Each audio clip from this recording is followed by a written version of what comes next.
한 주간 동안 주의 은혜 가운데 평안하셨습니까? 아멘. 옆에 사람하고 인사합시다. 사랑합니다. 축복합니다.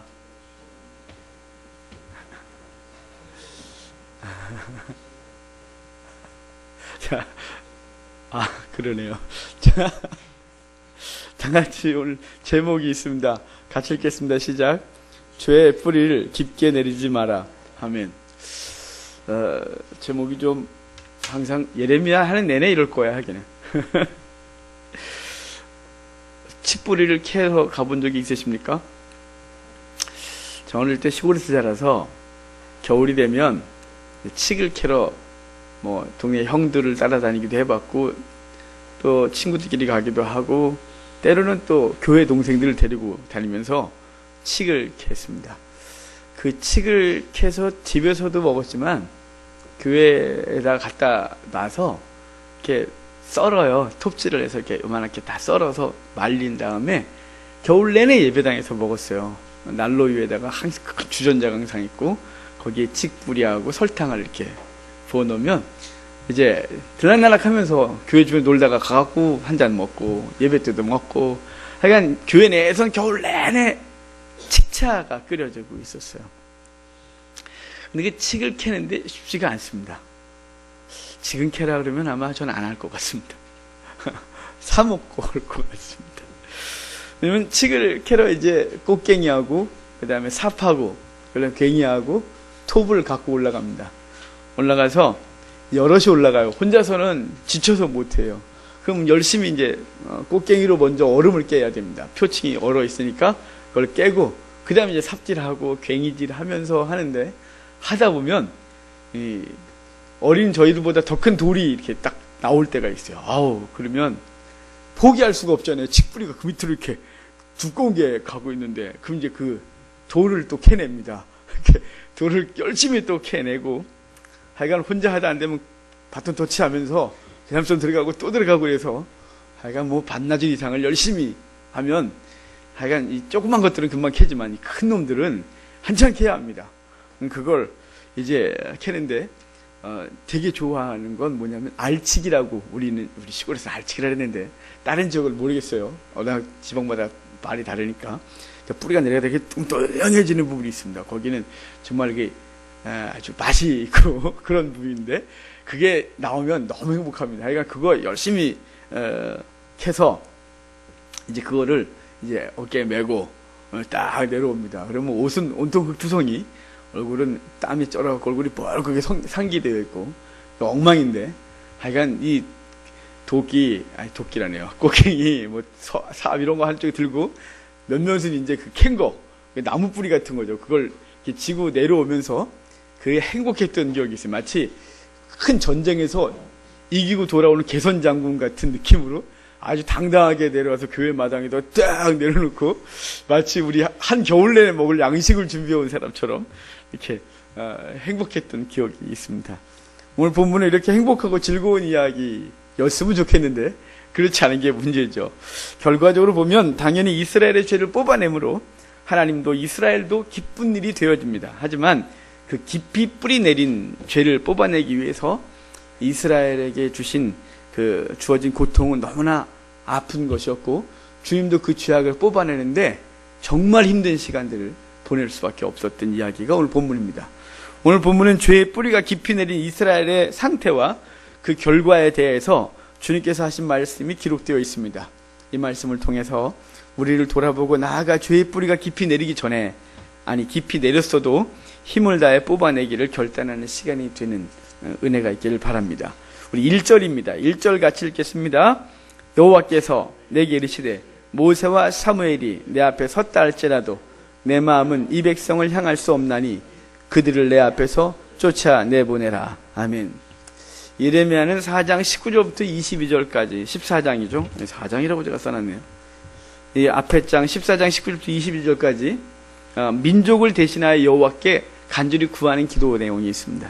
그러니까 이스라엘이 기근을 당했을 때 예레미야는 민족을 대신하여 우리의 죄를 용서해달라고 하고, 주의 선하심과 언약을 기억하셔서 우리에게 은혜를 베풀어 주소서 이렇게 기도했는데, 하지만 주님은 그 예레미야의 기도를 들으시지 않으시고 도리어 기도하지 마라 이렇게 말씀하고 있습니다. 이렇게 기도하지 말라고 말씀하신 것은 처음이 아니에요. 앞에서부터 좀 보면 7장 16절에도 너는 이 백성을 위하여 기도하지 마라. 그들을 위하여 부르짖어 구하지 마라. 내게 간구하지 마라. 내가 내게서 듣지 아니하리라 라고 했고 11장 14절에서도 너는 이 백성을 위하여 기도하지 마라. 그들을 위하여 부르짖거나 구하지 마라. 그들이 그 고난으로 말미암아 내게 부르짖을 때에 내가 그들에게서 듣지 아니하리라 라고 했고 14장 11절에서도 여호와께서 또 내게 이르시되 너는 이 백성을 위하여 복을 구하지 말라 이렇게 말했어요. 주님은 이 예레미야가 하나님 백성을 위하여 기도할 때마다 기도하지 마 이렇게 말하고 있다는 사실이에요. 이렇게 말할 때는 하나님이 그 백성을 향하여 얼마나 진노하고 있는지를 말해주고 있는 거죠. 그러니까 기도하는 사람을 향하여 기도하지 마라 이런 거죠. 누군가가 어떤 지위가 높은 사람한테 가서 그 사람의 도움이 필요한 A라는 사람의 문제를 가지고 가서 도와달라고 그러니까 너 도와달라고 그러지 마. 네 나한테 말하지 마. 이렇게 말하는 거죠. 네가 나한테 아무리 구해도 내가 그놈한테는 안 해줄 거야. 이렇게 말해주는 것과 같은 거예요.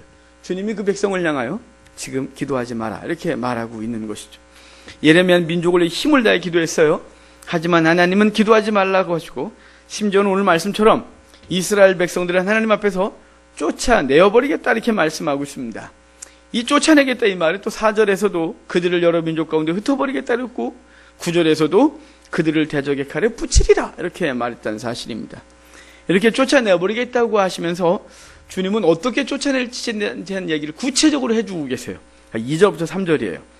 2절부터 3절 같이 읽겠습니다. 그들이 만일 내게 말하길 우리가 어디로 가리오 이르기를 여호와께서 이와 같이 말씀하시느라 죽을 자는 죽음으로 나아가고 칼을 받을 자는 칼로 나아가고 기근을 당할 자는 기근으로 나아가고 포로 될 자는 포로로 됨으로 나아갈지니라 하셨다 하라. 여호와의 말씀이니라. 내가 그들을 네 가지로 벌하리니 곧 죽은 이는 칼과 찢는 개와 삼켜 멸하는 공중의 새와 땅의 짐승으로 할 것이며 아멘. 주님은 백성들이 질문하는 형식을 빌려 그들이 어떻게 이 쫓겨날지를 어떻게 쫓아내야 될지를 말씀해 주고 있습니다. 백성들이 만약 우리가 어디로 가리오라고 질문한다면 이죠. 백성들이 질문한 게 아니에요. 주님이 이야기를 하시면서 아예 그 대화 형식을 빌려서 만약에 백성들이 우리가 어디로 가리오라고 묻는다면 내가 어디로 보낼지를 말씀해 주겠다는 거죠. 근데 그 어디로가 죽을 자는 죽음으로 나아가고 칼을 받을 자는 칼로 나아가고 기근을 당할 자는 기근으로 나아가고 포로될 자는 포로됨으로 나아갈지니라 이랬어요. 그러니까 이들을 심판하시는 그 구체적인 내용이 뭐냐면 죽음, 칼, 기근, 포로됨으로 하겠다 이렇게 말하는 거죠. 그러니까 우리가 어디로 나아가리오? 라고 했을 때 그때 저 에스겔서를 보면 그 이스라엘의 왕과 지도자들은 그 행구를 꾸리고 낮에는 딴 데 이사 갈 것처럼 그랬다가 저녁엔 포로로 끌려가는 형태를 취하게 되는 그 모습으로 에스겔을 통해 말하는데 이스라엘 백성을 쫓아낼 때 다른 나라 살지 뭐 어디 가지 뭐 이렇게 생각했단 말이에요.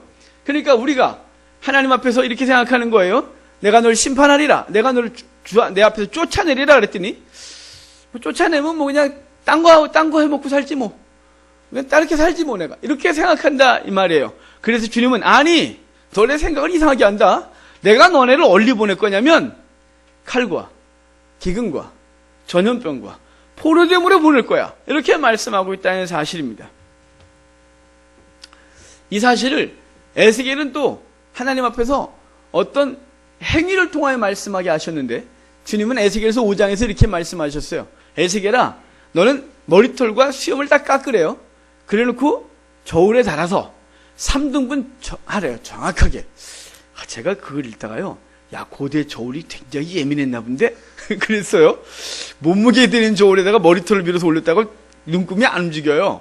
이렇게 빵 만들 때 쓰는 저울에나 이렇게 올려야 되는데 제가 야 에스겔이 어떻게 그 3등분을 정확하게 나눴지? 이런 고민이 쓸데없는 고민을 했던 적이 있는데 하여간 머리털을 밀어 저울에 달아 정확하게 3등분을 하래요.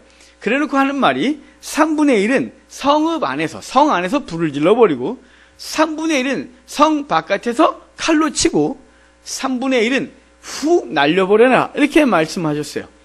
이걸 오늘 본문의 말씀대로 하면 칼과 기근으로, 전염병과 기근으로 3분의 1이 성 안에서 죽고 3분의 1은 느부갓네살이 공격해 들어올 때 칼에 죽고 3분의 1은 포로로 끌려가서 포로지에서 죽을 것에 대한 예언을 해주고 있는 것입니다.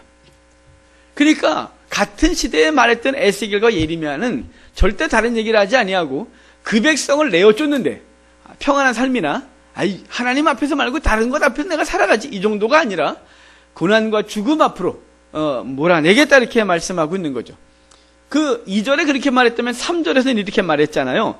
내가 4가지로 너희를 벌하리라. 그래놓고 칼, 개, 새, 짐승으로 벌하리라 이렇게 말했어요. 이걸 현대어 성경이 얼마나 더 묘사를 잘 해놨냐면 현대어 성경이 이렇게 번역했어요. 칼이 나가서 닥치는 사람마다 찔러 죽이면 개들이 그 모든 시체를 끌고 다닐 것이고 그 썩은 시체는 공중의 새들과 야수들이 몰려들어 남김없이 삼켜버릴 것이다. 이렇게 말했어요. 더 실감나지 않아요? 칼에 죽은 거는 개들이 끌고 돌아다닐 거고 그 다음에 끌고 돌아다가 버려버리면 그 썩은 시체를 새들과 짐승들이 와서 먹어버릴 거다. 이렇게 말했어요. 이건 치욕적인 죽음에 대한 말하는 거예요. 고대 중동 사람들이나 그 지중해권 사람들의 그 전쟁 문화나 이런 것들을 공부해보면 그들은 그 죽은 시체를 모욕하지 않았어요. 전쟁을 하다가도 너무 많은 전사자들이 생기면 서로 하루에 잠깐 쉬었어요. 하루에 잠깐 쉬면서 시신들을 수습하는 시간을 가졌어요. 그때는 적들이 옆으로 지나가도 서로 죽이질 않았어요. 왜냐하면 자기들 군사의 죽은 시체들을 걷어다가 정중한 장례를 치러주는 시간이니까 서로 싸우지 않을 정도로 그만큼 시신에 대한 이 예의를 갖추고 싸웠던 게 고대 지중해권 사람들이 갖고 있었던 문화였어요. 그런데 지금 이스라엘 백성들이 어떤 심판을 따를 거냐면 칼에 죽고 개들, 그 가장 부정하게 여기는 개들이 찢어서 먹으면서 끌고 돌아다니고 그리고 그 이스라엘 사람들이 부정하게 여겼던 그 시체를 파먹는 새들과 그 시체를 뜯어먹는 짐승들이 그 썩은 고기를 먹을 것이라고 말하는 것은 그 처참한 죽음을 당할 것을 이야기를 하고 있는 것이다 이 말입니다. 하나님은 예레미야의 간절한 중보 기도를 들으시지 않을 뿐만 아니라 나아가서 이스라엘의 처참한 죽음과 심판에 대하여 말하고 있는 이유는 뭘까요? 어떻게 하나님이 이러실 수 있는 거냐 이 말이에요. 왜 당신의 이름으로 일컫는 당신의 백성들을 향하여 이렇게 고통스러운 얘기를 하고 있는 것일까요? 어떻게 이렇게 냉정해지셨냐 이 말이에요. 마치 어제까지 사랑해 말씀하시던 그분이 딱 끊어놓고 이제 사랑이 아니라 너를 멸하리라 이렇게 말하는 것처럼 냉정하게 말할 수 있느냐 이 말이에요. 그 이유를 다음 절에서 이야기해줘요. 그 이유가 4절이에요. 우리 4절 같이 읽겠습니다. 유다 왕 히스기야의 아들 므낫세가 예루살렘에 행한 것으로 세계 여러 민족 가운데 흩으리라. 아멘. 거기 유다 왕 히스기야의 아들 므낫세가 예루살렘에 행한 것으로 말미암아 이 일을 벌이고 있다고 말하는 거예요. 므낫세가 무슨 짓을 했기 때문에 이렇게 말하는 걸까요? 므낫세 이전에는, 므낫세 왕이 있기 이전에는 북이스라엘과 남유다 왕들의 이 죄악들을 얘기를 할 땐 어떻게 표현했냐면 여로보암의 죄를 따랐다 이렇게 말했어요. 북이스라엘의 첫째 왕 여로보암이 우상 숭배를 하고 죄짓게 했던 그것을 말하면서 그 모든 왕들이 잘못할 때마다 여로보암의 죄를 따랐다. 여로보암의 길로 행했다 이렇게 말했거든요. 그런데 이제 므낫세 범죄 이후에는 이 남유다만 남게 되는데 그 남유다의 심판 때에는 뭐라고 말하냐면 므낫세의 죄로 말미암아 심판하리라. 므낫세의 죄 이렇게 말하고 있는 거예요. 대체 므낫세는 무슨 짓을 했기 때문에 지금 이스라엘 백성들의 심판이 므낫세의 죄 때문이라고 이야기를 하고 있느냐 이 말이에요. 므낫세는 열왕기하 21장에서 므낫세가 어떤 짓을 했는지를 기록하고 있는데 므낫세의 죄를 크게 3가지로 나눌 수 있다고 보여줘요. 먼저는 자신이 우상 숭배를 한 죄예요. 왕하 21장 3절로 7절을 보면 그가 우상 숭배를 어떻게 행했는지에 대한 얘기를 장황하게 설명해 주는데 그걸 요약하면 이래요. 그의 아버지 히스기야가 헐어버린 산당들을 다시 세우며 므낫세의 아버지가 히스기야거든요. 이스라엘의 2명의 선한 왕을 찾으려면 히스기야와 이 요시아예요. 두 번의 종교개혁이 대대적으로 있었는데 그 중에 한 사람이 히스기야가 한 거예요. 모든 산단들을 다 불질러 버렸어요. 근데 그걸 므낫세가 아들놈이 일어나서 그걸 다시 세운 거예요. 이스라엘 왕 아합의 행위를 따라 바알로의 제단을 쌓으며 아세라 목상을 만들어 하늘의 1월 성신을 경배하며 섬기며 여호와의 성전 두 마당에 하늘의 1월 성신을 위하여 제단을 쌓고 여호와의 성전에 여호와의 제단이 사라지고 1월 성신을 위하여 섬기는 제단이 세워졌다 이 말이에요. 또 자기 아들을 불 가운데로 지나게 하며 점치는 사수를 행하며 신접한 자와 박수를 신임하여 여호와 보시기에 악을 많이 행하여 그 진노를 일으켰으며 또 자기가 만든 아로색이나 아세라 목상을 성전에 세웠어요. 아니 이런 폐역한 왕이 있습니까? 그러니까 그가 왕의 권한으로 성전에서 여호와를 없애버리고 여호와를 대체하는 모든 신들을 갖다가 성전 안에까지 세우고 자기 아들은 신에게 제물로 바칠 정도의 열심으로 이 므낫세가 우상숭배를 한 거예요. 그러니까 지금 하나님은 그 므낫세의 죄라고 할 때 우상숭배가 먼저인 거예요. 이스라엘 백성들이 우상숭배에 영향을 받거든요. 그러니까 그 두 번째가 뭐냐면 그 백성들에게 바르지 않은 영향을 끼쳤기 때문이에요. 그래서 열왕기하 21장 9절을 보면 이 백성이 듣지 아니하였고 므낫세의 꾀물 받고 악을 행한 것이 여호와께서 이스라엘 자손 앞에서 멸하신 여러 민족들보다 더 심하였더라. 그러니까 므낫세가 백성들을 꾀어내요. 죄짓게 했다 이렇게 말하는 거죠.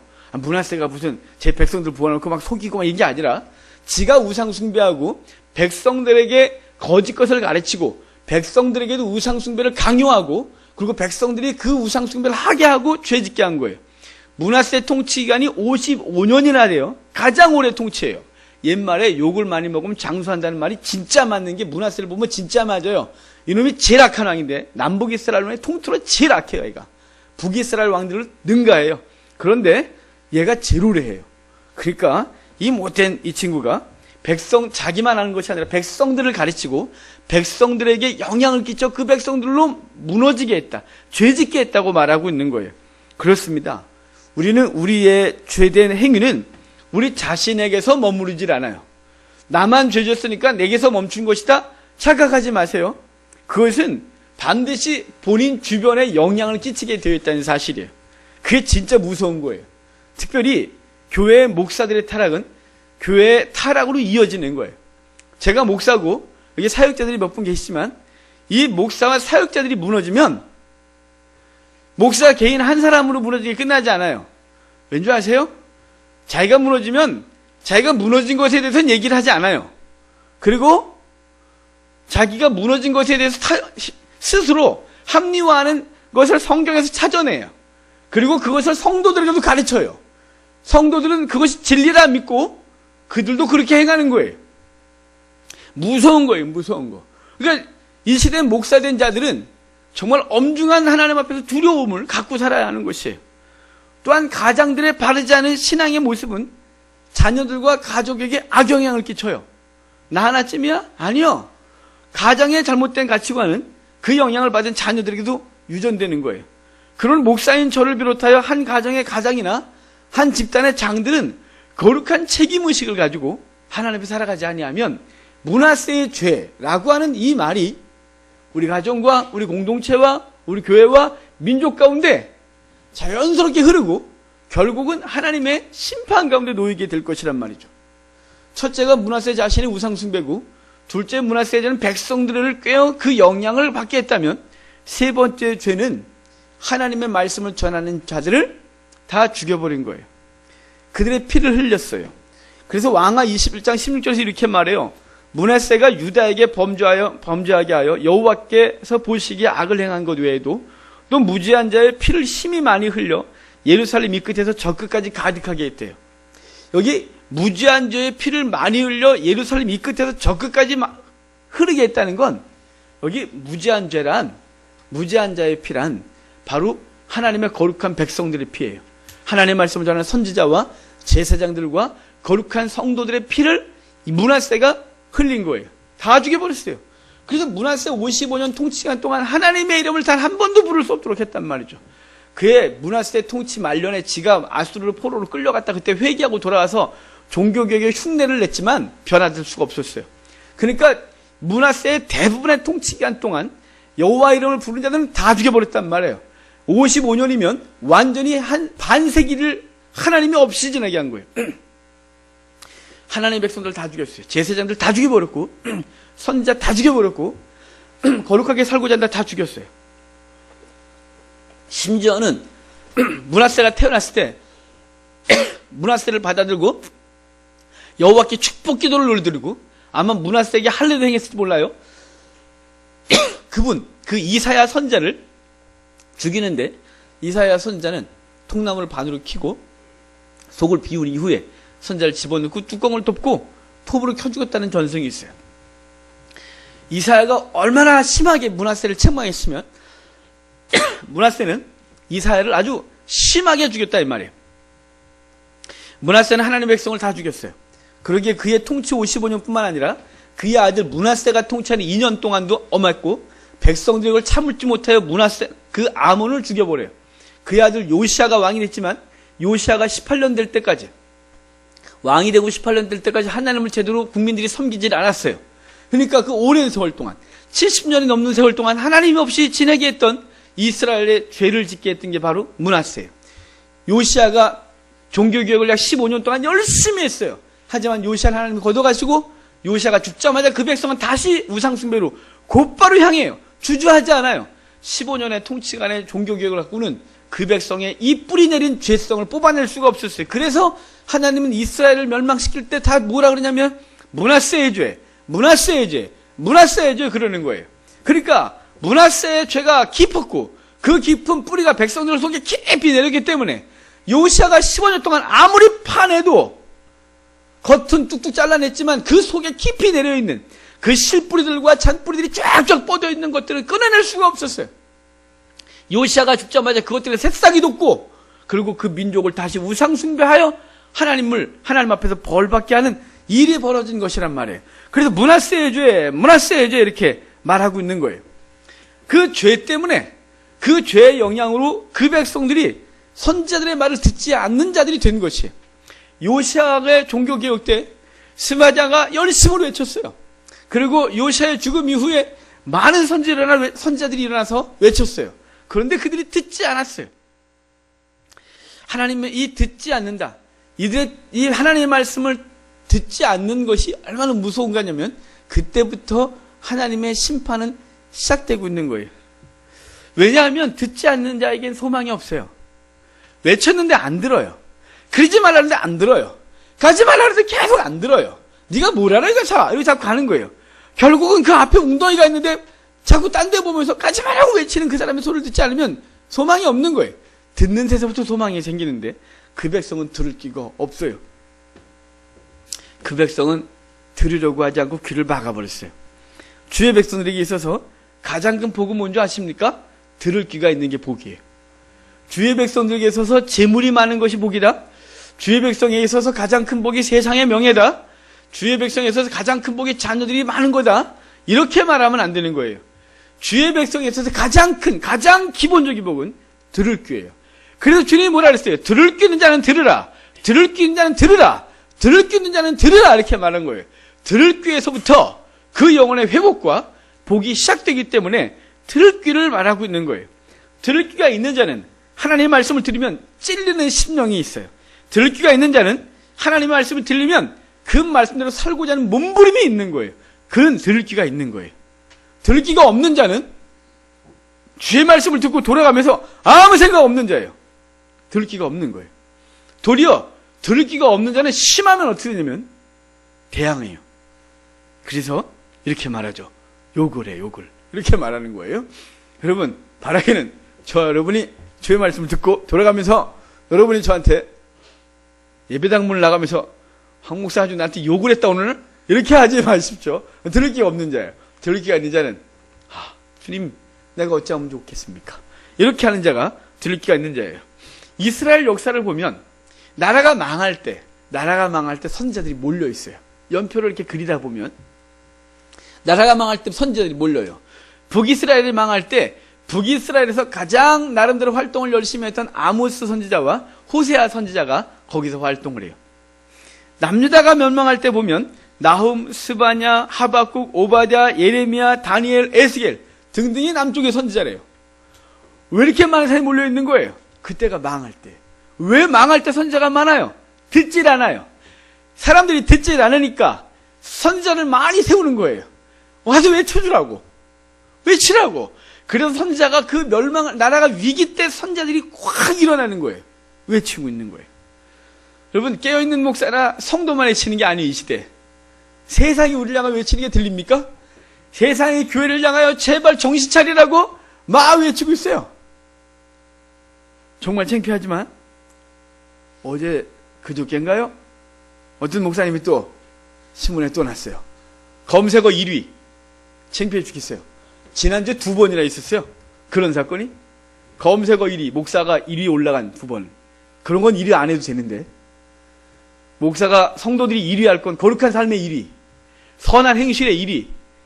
이런 일도 벌어졌다 1위. 이래야 되는데. 요점 어쩜 그렇게 1위를 잘하는지 몰라요, 한국교회가.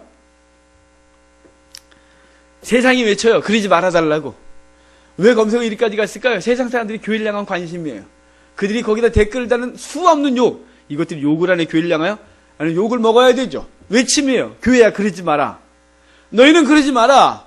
너희는 이 시대에 이 거룩한 삶의 최후의 보루 아니냐, 너네가. 너네가 무너지면 우리 무너져! 라고 외치고 있는 거예요. 근데 안 들려요, 우리가. 왜 그럴까요?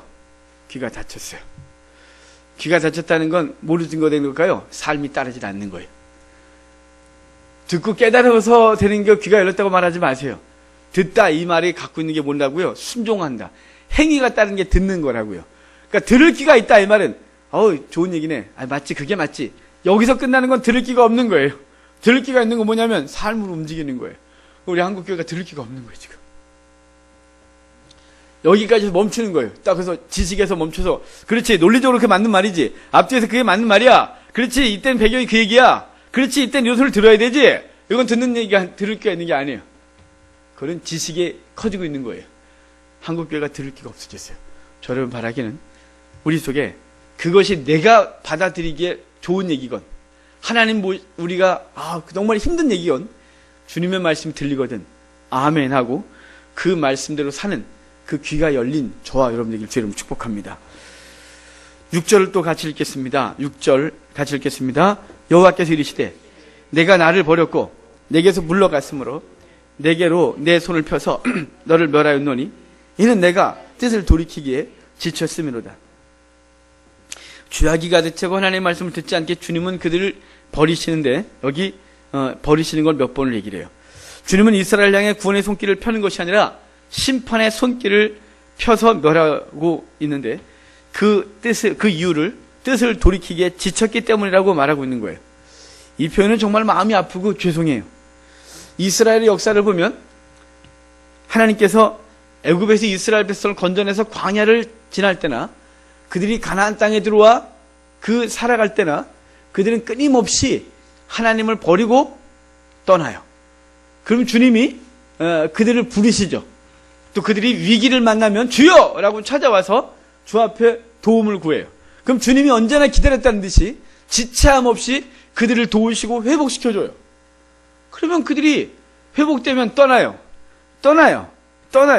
그래서 내가 나를 버렸고 내게서 물러났으므로 내게서 내 손을 펴서 너를 멸하였노니 이는 내가 뜻을 돌이키기에 지쳤다. 이렇게 말하잖아요. 내가 너네를 향하여 이렇게 뜻을 돌이키기에 지쳤다고 말하는 거예요. 내가 너를 버렸고 내게서 물러났다 라고 말씀을 하시는데, 그래서 내가 나를 버렸다 이렇게 표현하면서 힘든 마음을 하시면서 주님께서 뭐라 그래요? 내게서 물러났으므로 라고 말하는데, 여기 물러났다 이 말이 아우르 텔레키라는 단어예요. 이 말은 내가 계속적으로 뒷걸음을 치고 타락했다 이 말이에요. 계속해서 뒷걸음을 치는 거예요. 그러니까 그러면 왔다가 더 나가요. 그리고 지들이 위험하면 와서 도와주세요. 도와주면 살만하면 더 멀리 갔어요. 더 멀리 갔고 점점 더 멀리 가는 거예요. 그들이 주의 소리가 안 들릴 정도로 멀리 간 거예요. 그게 지금 내게서 물러갔으므로 라고 하는 표현인 거예요. 아우로 텔레키. 점점 뒤로 물러나고 있는 거예요. 그래서 너무 멀리 가서 이제 내게로 돌아올 수도 없고 내 소리가 들리지도 않고 이렇게 상황이 된 거죠. 그러니까 그들은 남은 게 멸망밖에 없는 거예요. 이스라엘 백성들의 죄의 뿌리가 너무 깊이 박혔습니다. 너무 오랫동안 죄의 영향 가운데 있었기 때문에 어지간한 힘으로 뽑아낼 수도 없게 된 거예요. 제가 서두에서 칡뿌리가 오래되면 뽑아내기에 너무 많이 힘이 든다고 한 것과 같은 원리예요. 그렇게 주님은 그들의 죄를 뽑아내고 새롭게 하기 위해서 심판의 칼을 뺄 수밖에 없었던 것입니다.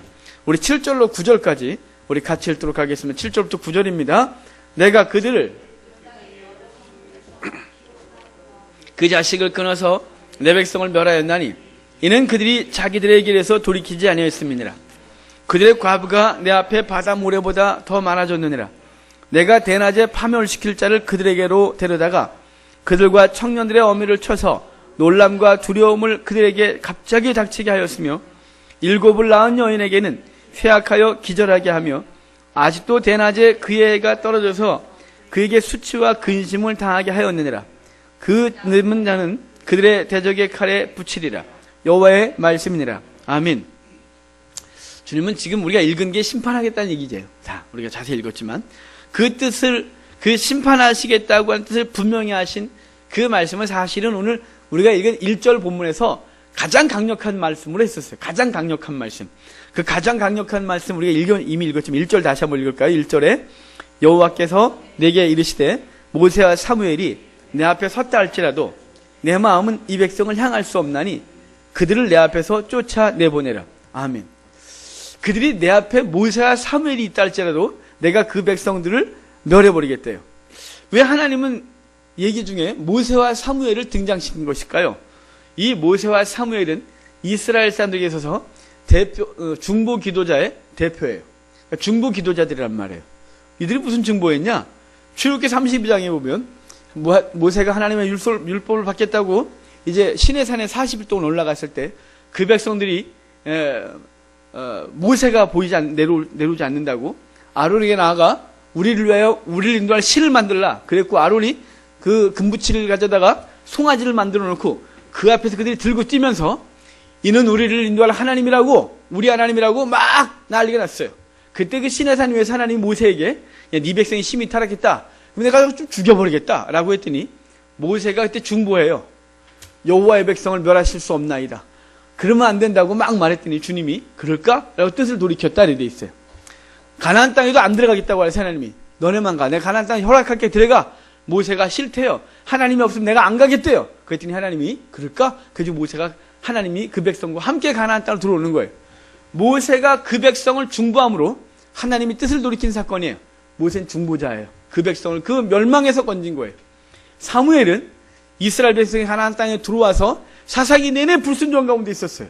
그 불순종 가운데 있던 그 이스라엘 백성을 사무엘이 미세바와 베델과 그리고 길가를 돌면서 회개기도하고 중보기도해요.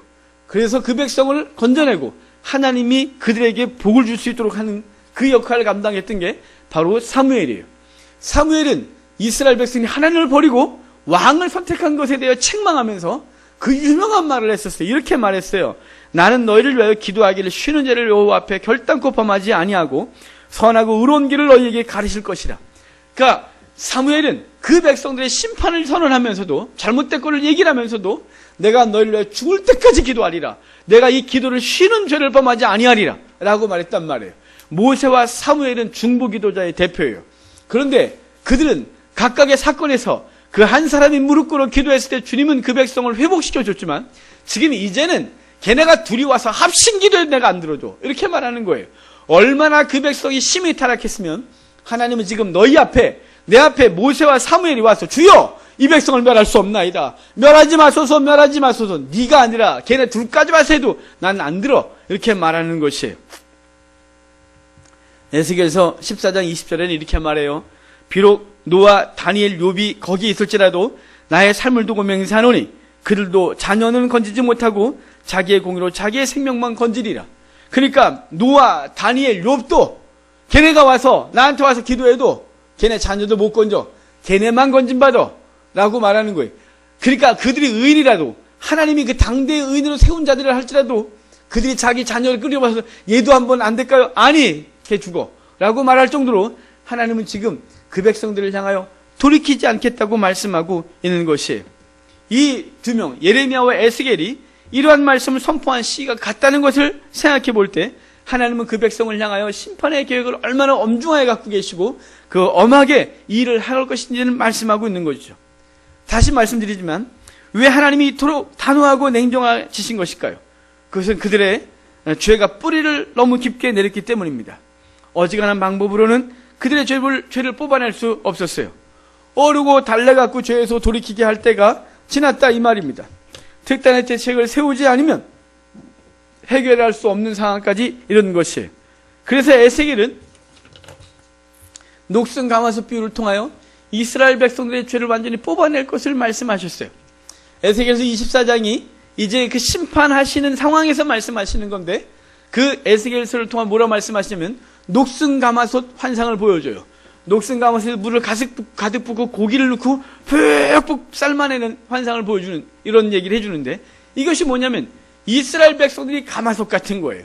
그들의 죄가 가득한데 요시아가 막 빡빡 닦았어요. 하지만 그 속에 그 가마솥에는 그 숨구멍이 있는데 그 숨구멍 속에 있는 죄들을 뽑아낼 수가 없었어요. 그래서 하나님은 도저히 안 되니까 그 백성들의 죄를 뽑아내겠다고 물 붓고 고기 넣고 삶아내서 그 녹을 뽑아내듯이 그 백성들 예루살렘은 완전히 멸망시키시고 그들을 갖다가 이 바벨론으로 다 흩어지게 하여 그들 속에서 그 포로지에서 삶아 그들 속에 있는 죄를 뽑아내겠다고 말씀하시는 것이 지금 에스겔서 24장의 녹슨 가마솥 환상이었어요. 주님은 이스라엘 백성들을 향하여 버린 적이 없어요. 하지만 이스라엘 백성은 죄는 뽑아내야 되는 그 표로가 있는 것이죠. 그래서 어르고 달래고 위로해주고 이래서는 더 이상 안 될 것이고 특단의 대책을 세우는 것이 뭐냐면 그 백성들을 포로로 끌려가게 하여 그곳에서 변화되게 하는 것이에요. 그래서 그 포로에서 돌아온 이스라엘 백성들이 어떻게 변화될지에 대한 얘기를 그 본서 24장 7절에서 이렇게 말해주고 있습니다. 내가 여호와인 줄 아는 마음을 그들에게 주어서 그들이 전심으로 내게 돌아오게 하리니 그들은 내 백성이 되겠고 나는 그들의 하나님이 되리라. 그러니까 나를 아는 마음을 그들의 마음에 주겠대요. 어떻게 하세요? 포로로 끌려가서 가마솥까지 푹푹 삶아서 그 속에 있는 녹을 다 뽑아내서 그 위고 나서 뭘 주냐면 여호와를 아는 마음을 주고 그리고 그들을 이제 내 백성이 되게 하여 그들을 돌아오게 하겠다고 말씀해 주고 있는 것입니다. 성도 여러분, 우리는 지금 어떻습니까? 주변 사람 생각하지 말고 자신 속을 들여다봐야 돼요. 여러분의 심령의 상태는 어떠냐 이 말이에요. 여러분의 가정과 직장에서 여러분은 어떤 사람입니까? 주의 사람이 맞습니까? 성도로서의 합당한 삶을 살아가고 있습니까? 혹시 죄의 뿌리가 점점 깊어져 가고 있지는 않습니까? 그래서 중독에까지 이른 죄는 없습니까? 재물의 노예가 되어 있는 자신을 보지 못합니까? 혹시 이성의 유혹에 못 이겨 주의 백성으로서는 행하지 말아야 될 행위를 하는 사람은 이곳에 없습니까? 성령께서 계속해서 지적하고 계심에도 불구하고 못 들은 척 다음으로 미루는 죄들은 없습니까? 이 정도쯤이야 라고 말하면 죄의 뿌리가 내려지고 있는데 그 뿌리 내림을 방치하고 있는 어리석은 자는 없느냐 이 말이에요. 오늘 평안하다고 내일도 평안할 것이라고 생각하지 마십시오. 하나님은 당신의 자녀들을 사랑하셔서 당신이 아프지만 징계의 회초리를 드시는 분입니다. 자꾸만 한국교회는 깨어있는 목사와 성도들만 정신 차리고 외치는 것이 아니라 세상 사람들도 한국교회를 향하여 크게 외치고 있는 것이에요. 마치 이스라엘의 멸망의 시기에 선자들이 많이 일어났던 것 같습니다. 지금 그 소리를 듣지 않으면 성경을 통하여 경고하시는 말씀은 경고에서 멈추는 것이 아니라 실현되어진 일이 벌어질 수 있다는 사실을 기억하고 우리 속에 이 죄들이 뿌리를 내리고 있는 것에서 그걸 보고 있다면 지금이라도 늦지 않았습니다. 뽑아내야 합니다. 그것이 두꺼워졌고 알뿌리가 됐고 그것이 저 깊이 내려갔다면 비록 내가 버거워하는 돌이라도 그걸 끄집어내야 되고 그리고 힘들면 자기가 힘들면 주여 나를 도우소서 그래서 주님께서 돕도록 해야 되고 자기 혼자 힘들면 주변의 동료들과 함께 거룩한 마음으로 거룩하게 깨끗한 입으로 주를 부르는 자들과 함께 그것들을 끄집어낼 수 있도록 해서 자기가 만나고 있는 사람이 세상 사람들이고 자기가 만나는 사람들이 그 죄를 진 사람은 그들과 관계를 끊어내고 거룩한 사람들과 관계를 맺고 그래서 그들에게 도움을 받고 그래서 그 죄악들을 끄집어내는 일을 지금 행하지 아니하면 주님께서 내가 이제 너에게 지쳤다. 내가 너를 향하여 뜻을 돌이키게 지쳤다 라고 하는 소리를 듣게 되는 이 처참한 일이 우리 속에 벌어졌다는 사실을 기억하고 주의 백성으로서 우리가 깨어나야 하는 것입니다. 한국교회를 향하여 하나님이 채찍을 들고 있다는 사실을 객관적으로 보지 않습니까? 그런데 그걸 한국교회로만 보면 안 됩니다. 사실은 그것은 우리의 문제라는 사실을 아셔야 하는 것이에요. 우리 개인 한 사람 한 사람이 무너져서 교회가 무너진 것이에요.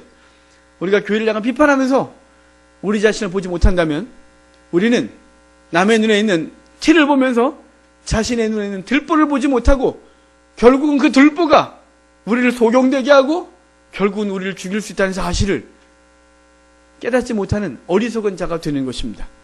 여러분, 오늘 제목이 죄의 뿌리를 깊게 내리게 하지 마라 입니다.